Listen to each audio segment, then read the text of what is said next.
சென்னையில ஒரு ஏரியா இருக்கு. அதோட பேரே ஒரு ராமாயண் கனெக்ஷன்லேருந்து வந்தது. வாலிசேரப்பாக்கம். போரூர், விருகம்பாக்கம் அருகில இது 12th செஞ்சுரி சோழர் காலத்துல இருந்த ஒரு அக்ரிகல்ச்சரல் வில்லேஜ். காலப்போக்குல அந்த பெயர் மாறி வலசரவாக்கம் ஆச்சு. அப்போ 1980ஸ்ல சிட்டியை எக்ஸ்பேண்ட் பண்ண வாய்ப்பு கிடைச்சது. வலசரவாக்கம்ல planned residential colonies, independent houses எல்லாம் டெவலப் ஆக ஆரம்பிச்சது. முன்னாடி கோடம்பாக்கம்ல தான் ஃபுல் சினிமா ஷூட்டிங்கும் நடக்கும். ஆனா அங்க ஸ்டூடியோஸுக்கு ஸ்பேஸ் பத்தல. அதுக்கான சொல்யூஷன் தான் ஆற்காடு ரோடு வழியாக நடந்த cinema expansion. Hub for TV serials and assistant directors in Valasaravakkam. Vijay Sethupathi ப்ரொடக்ஷன்ஸும் இங்கே தான். எஜுகேஷனில் 1984ல் ஆரம்பித்த ஹோலி கிராஸ் மெட்ரிகுலேஷன் ஸ்கூலும் இங்கே ஒரு முக்கிய legacy. Lemech higher secondary school generations படிச்சிருக்காங்க. அந்த பில்டிங் பார்த்தாலே ஹிஸ்டரி தெரியும். ஸ்ரீ வேல்வீஸ்வரர் கோயில் 800 இயர்ஸ் பழமையான சோழர் காலத்து சிவன் கோயில்.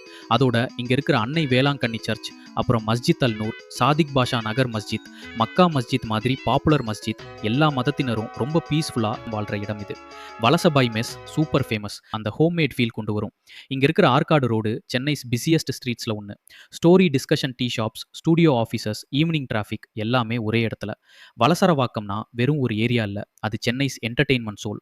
ஏன்ஷியன்ட் சோலர் ஹிஸ்டரியிலிருந்து modern TV studios, IT crowd எல்லாம் சேர்ந்த பர்ஃபெக்ட் சென்னை மிக்ஸ். இந்த மாதிரி சென்னையோட ஐகானிக் பிளேசஸ் பற்றி தெரிஞ்சுக்கணுமா? ஃபாலோ பண்ணுங்க. அடுத்து எந்த ஏரியா கவர் பண்ணணும்னு கமெண்ட் பண்ணுங்க.